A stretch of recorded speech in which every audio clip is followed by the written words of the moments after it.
Magandang umaga, tanghali, hapon, gabi sa zodiac sign na Pisces. Lala Baby po nagpapakilala ha. Bibigyan ko po kayo ng reading for the whole month of July. Yan ha. So let's see the energies for the whole month of July. Pisces. Salamat po.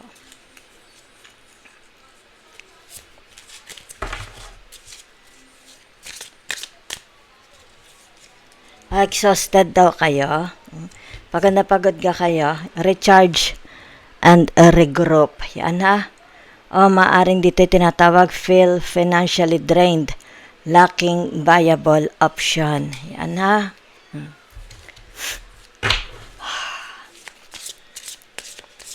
Narito ang Lola Baby sa Denmark ha, sa bahay ng kapatid ko. Kaya po iba po ang itsura. Love life. Yan ha. Love and be loved. Free from problems and money, troubles. Enjoy the passion of love. Yan ha. Tingnan natin.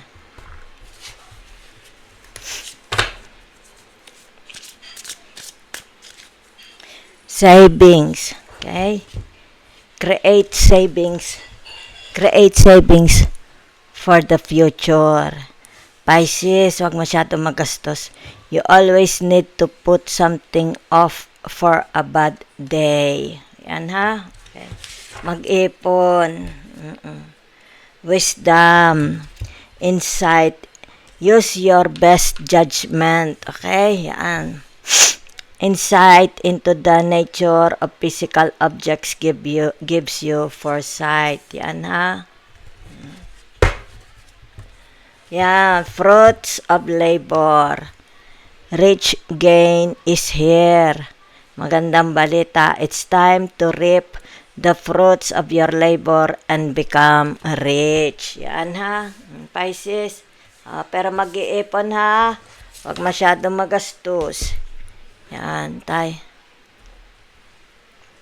Nasaan gayong isa?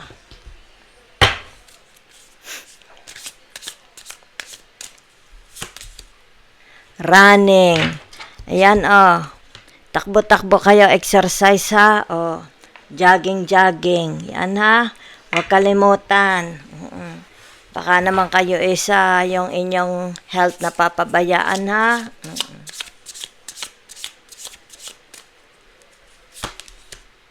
Reflecting. Yan, bagay na bagay sa inyo ha. Okay.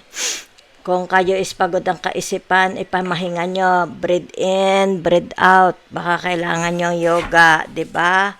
Meditation, praying, a time for yourself, di ba? Releasing pains, okay? Ano pa? Toxic, yan ha. Bagay yan sa inyo, reflecting, yan Ego, yan ha. Ayan, meron ditong heart, ego. Ego getting in way of relationship, etc. Okay? Yan. Para sa mga Pisces. Queen rising. Kita mo? Bagay sa inyo. Yan kayo, diba? Stepping into power. Praised. Stepping into power. Praised. Coming up. Spotlight. Abay mo kang kayo mababiral. Diba? Yan. Spotlight. Maaring for some of you nasa spotlight. Diba? Social media. Yan ha. Okay. Kung ano man ito. Okay? Yan. Tablahin nyo na lang. Huwag nyo nang entertainahin ha. Yung mga blocking, tinatawag mga negativity. Yan na, escaping crazy people, protected by haters. Block nyo. Kaya huwag nyo entertainahin. Kung may mga punta sa inyo, chismes, ano nyo na agad. Okay, sara nyo na ang pinto. Huwag nyo papasukin. Yan ha. Para hindi kayo matoxic. Kaya tignan nyo dito reflection, di ba? Running, di ba? Yan. Para gumaang ang inyong pakiramdam. Alisin ang mga toxic ha. Tingnan natin the energy. Pasensya na't nadaan ang track ng mga estudyante, mga graduate. Palabas lang ako ng cards. Yan. Ganito dito sa Belgium, sa Belgium, sa Denmark, pag-graduate sila. Kasakay sila sa truck, sa celebrate, iinom ng champagne. Diyan makikita mo may mga naka two-piece, di ba? Very liberated kasi dito sa Europa. Okay? Sandali, pinadadaan ko lang yung music, ha? Para ako'y marinig nyo. Pasensya na.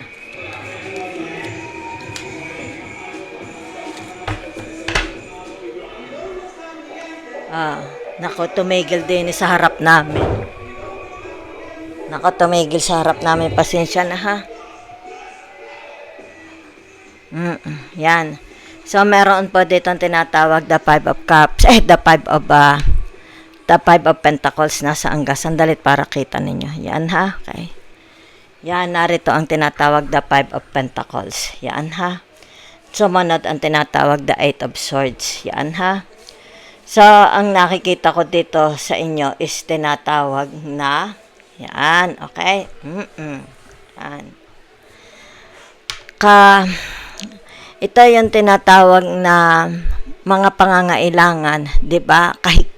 Kagipitan, may mga nakakaranas kagipitan. Kahigpitan, di ba? Pangungulila, di ba? Yan, emptiness, heart emptiness, di ba? Maaring din sabihin nating pera, financially, no money, no honey, di ba? So, nakikita ko dito yung tinatawag na it's about action, di ba? May nakikita lang po ako dito, makaka-receive kayo. Yan, ha? Yan. Sino ka nagpapadala sa inyo? May magpapadala sa inyong pera. Yan. Ibig sabihin nito, it's close to your heart. Mahal na mahal kayo. Okay?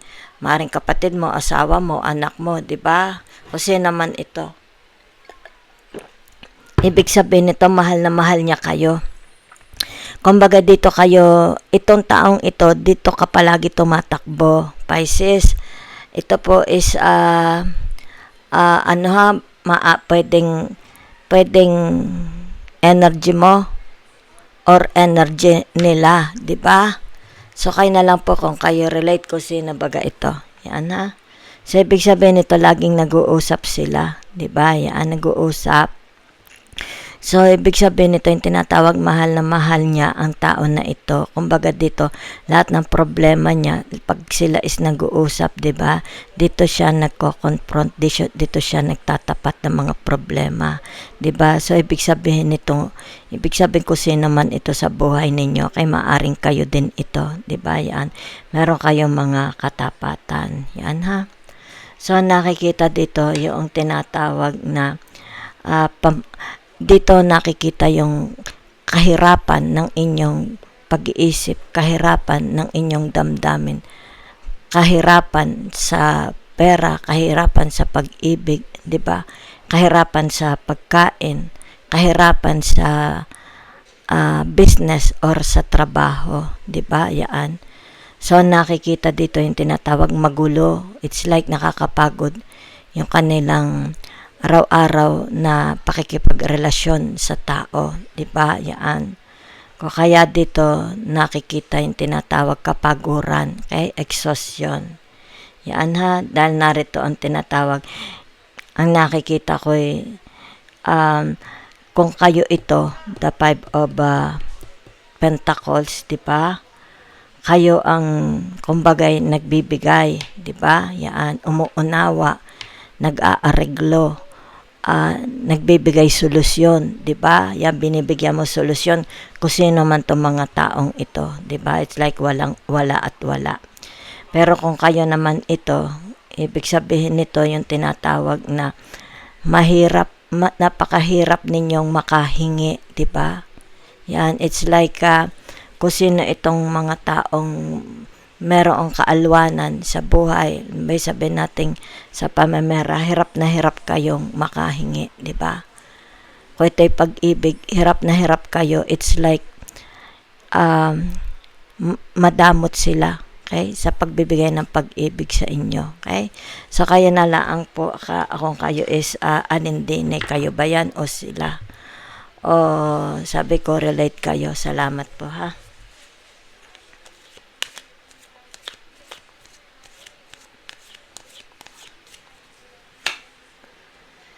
So, tingnan po natin ha, narito ang tinatawag na sa the Six of Cups. Yan ha, okay.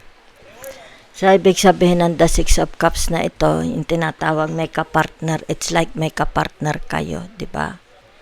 Tumutulong sa inyo, okay? Or maaaring sabihin natin kayo ang tumutulong sa kapartner nyo. O maaaring kung sino man ang taong ito, di ba? Ibig sabihin nito yung tinatawag, binibigay niya lahat ng oras niya, okay? It's like, sabihin natin, responsibilidad sa pamamahay, sa business, sa hanap buhay, di ba? Sa mga kapatid, sa mga gastusin sa bahay. Kung sino man itong taong ito ang nahawak, di ba? Siya ang may role. Yan ha. Pwedeng kayo ito naasa sa kanila or sila ito naasa sa inyo. Okay? So, meron ditong tinatawag na pagod na siya, di ba? Sa pag-iintindi, sa pagbibigay, yan, sa pagmamahal. Pagod na pagod, sa maaring kayo din yan. Ibig sabihin nito, maybe, yan, nakikita ko lang, very, very exhausted. Yan ha, okay. So, maaring ibig sabihin nito, yung tinatawag, gusto muna nilang makapamahinga, okay. Yan. So, narito yung tinatawag, tinamaan ng kanilang ego or tinamaan ng kanilang damdaming. Maaaring itong taong ito ay napakasakit magsalita. So, tinamaan ng kanilang ego, tinamaan ang kanilang damdamin. Okay? So, ibig sabihin nito, kaya ito ay the Five of Pentacles, di ba? Kasi naman itong laging sinasaktan ng iyong damdamin, ng iyong ego, tablahin mo na lang, di ba? Huwag mong entertainahin, di ba? Yan. Bago kanya saktan, agad protektahan mo na ang sarili ninyo. Okay? So, maaring kung kayo man ay nakakaranas ng tinatawag masakit na pananalita, okay? Divert nyo ang inyong kaisipan. Halimbawa, sabihin natin, mag-crochet ka, kumanta ka, tumakbo ka, mag-running ka, o yung tinatawag na jogging, o magdasal ka, o mag-reflect, diba? Kasi meron ditong napakasakit, siguro brutal siyang magsalita, 'di ba? Baka nambobogbog din siya, 'di ba? Nananakit 'yan. Yan. So, ibig sabihin nito, tinatawag na kasi meron ditong palayas na, 'di ba? It's like surrender na. Maaring kayo din surrender na kayo, 'di ba? Sa pag-aalaga sa pamilya, 'di ba? So, protektahan nyo na lang yung inyong emosyon na huwag masaktan ng taong ito, di ba? Maaring ibig sabihin ito, humiwalay na lang kayo sa kanila, okay? So, naririto ang tinatawag na the Ten of Wands, yan ha? So, ibig sabihin nakakapagod, di ba? Nakakapagod ang inyong ginagawa, okay? Napapagod kayo, yan ha? Very, very exhausted po. Maaring very, very exhausted kayo sa love life ninyo, okay? Very exhausted kayo sa paninilbihan sa magulang, kapatid, sa asawa, pamilya, okay? Yan. So, maaring dito yung tinatawag na wala't wala rin, di ba? Maaring sabihin na natin kumikita ka pero wala't wala rin. Okay? Maaring sabihin natin hindi kayo makapag-ipon, di ba? So, narito ang tinatawag the Two of Wands. Yan ha, okay. So, ibig sabihin ng the Two of Wands na ito is may kinalaman ito sa communication, di ba? Yan. Maaring katapatan ng puso nyo, di yan kayo nagtatapat, di ba? O baka sila nagtatapat. Meron kayong tinatawag na kahingahan, okay? Maaring sa social media, maaring mga kapatid mo malalayo sa inyo kasi narinig ang the world, di ba? Maaring on the other side of the world, di ba? Sila ang inyong katapatan. Nakikipag-usap, pwede rin asawa, pwedeng mga nobyo, di ba?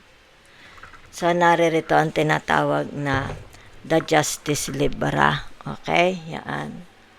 So, narito ang tinatawag na meron po ito, it's all about the fruit of labor, the fruit of your labor. Okay? Yan, oh. Yan ha. So, ibig sabihin nito yung tinatawag all your hardship. Yan, magkakaroon po ito ng tinatawag na gains. Yan, Yan po ha, may matatanggap kayo ha. Malaki man ito o maliit. Kung sino man itong magpapadala sa inyo. Okay, yan. Maaring kayo ang nag-aalaga. Bawa asawa nyo, di ba? Baka kapatid nyo, kung sino man yan. Baka sa trabaho ninyo, di ba? Yan. Kasi may kausap kayo dito. So, ibig sabihin nito yung tinatawag na itong taong ito nag-aalaga sa inyo financially. Mahal na mahal niya kayo because narito ang the Queen of Cups, di ba? So, ibig sabihin nito yung tinatawag soulmate ninyo. Okay? Katapatan ninyo. Katapatan baway kung ano man ang mga inyong mga problema, di ba? So, ipon-ipon ha. Ipon-ipon po kayo. So, you're on the road, on the crossroad. Yan ha. Okay. Dito napapagod kayo. Yan. Kaya lumabas ang dalibra. Diba? Maybe, sabihin na natin baka gusto ninyo maglelo muna. Diba? Sa isang relationship. Baka gusto ninyo yung tinatawag na about yourself. Bigyang pansin, di ba, bigyang atensyon ang inyong sarili. Okay? Ito rin yung tinatawag na kung kayo may mga, halimbawa, sabihin natin may mga naririnig, may mga balitan dumadating sa inyo, di ba? May mga nababasa kayo sa social media. Ibig sabihin ito yung tinatawag na i-relax ninyo ang mind ninyo. Don't absorb it, okay? So, ibig sabihin nito, pamamahinga ng isip. Yan ha. Wag ninyo silang absorbin, okay? Tablahin nyo na lang. By means of praying, running, reflection, di ba?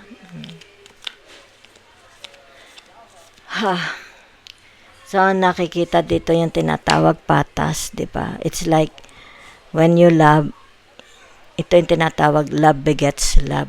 Yan, no? Love begets love. Okay? Pag namahal ka, mamahalin ka. Okay? So, very, very karmic po ito. Yan, ha? Masyado kayong mapagbigay, ha? Yan. So, mag-iipon, ha? Masyado mapagbigay. Pag may nagbigay po sa inyo, itago nyo, ha? Okay. So, that's what I see for you.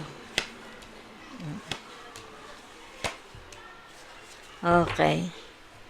So, ibig sabihin nito, yung tinatawag na meron ditong, it's like napakadamot ng taong ito. Iniisip lang niya sarili niya. Diba? Yan. Ito yung taong ang inaalala lang niya sarili niya. Magnanakaw pa siya. Diba? Okay? Magnanakaw ng pera, pwedeng magnanakaw ng kaligayahan, magnanakaw ng asawa may asawa, di ba? Magnanakaw ng halimbawa copyrights, mahilig siyang mag-copyrights, magnakaw ng content ng pag-aari ng iba, di ba? So, naririto tinatawag, nasasaktan daw po ang inyong ego or yung inyong emosyon, di ba? Yan. So, meron ditong tinatawag na mahilig siya. Okay, ito, magnanakaw ito. Ibig sabihin nito yung tinatawag na gusto niyang spotlight sa kanya lang, di ba? Gusto niyang attention sa kanya lang. Yan, no?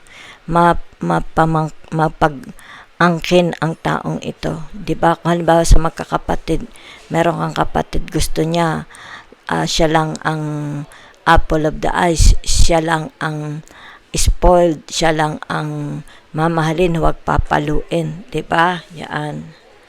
So, narito ang tinatawag na, ayan, no? May mga dinadamdam kayo, ha? May mga dinadamdam.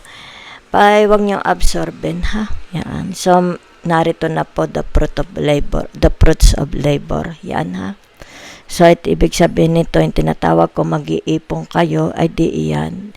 Yan, ha? Makakapera kayo. Okay? Yan. So, ibig sabihin nito, if it has something to do about love life, di ba? Yan. Love life, trabaho, friendship, kung ano mang klaseng tinatawag justice, okay? Yan. So, meron dito tinatawag masakit ang puso, disappointed, malungkot, di ba? Backstabbing, pwede rin, di ba? Yan. So, ibig sabihin nito yung tinatawag na very, very unfair ang tao, di ba? Yan. It's like, kaya narito sa crossroad. Okay? Yan. Ibig sabihin nito yung tinatawag, nag-iisip siya, matagal na siya nag-iisip, di ba? Maaring sabihin na natin, gusto na niyang kumawala, di ba? Dito sa relationship na ito. Kasi masyado na siya nasasaktan. So, meron po dito talaga, ha? Yan.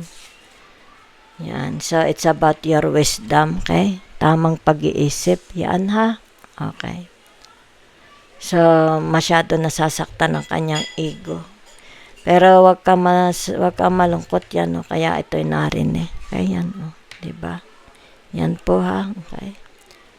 Makakaroon kayo. Rich gains is here. Rich gain is here. Magkakapera kayo, ha?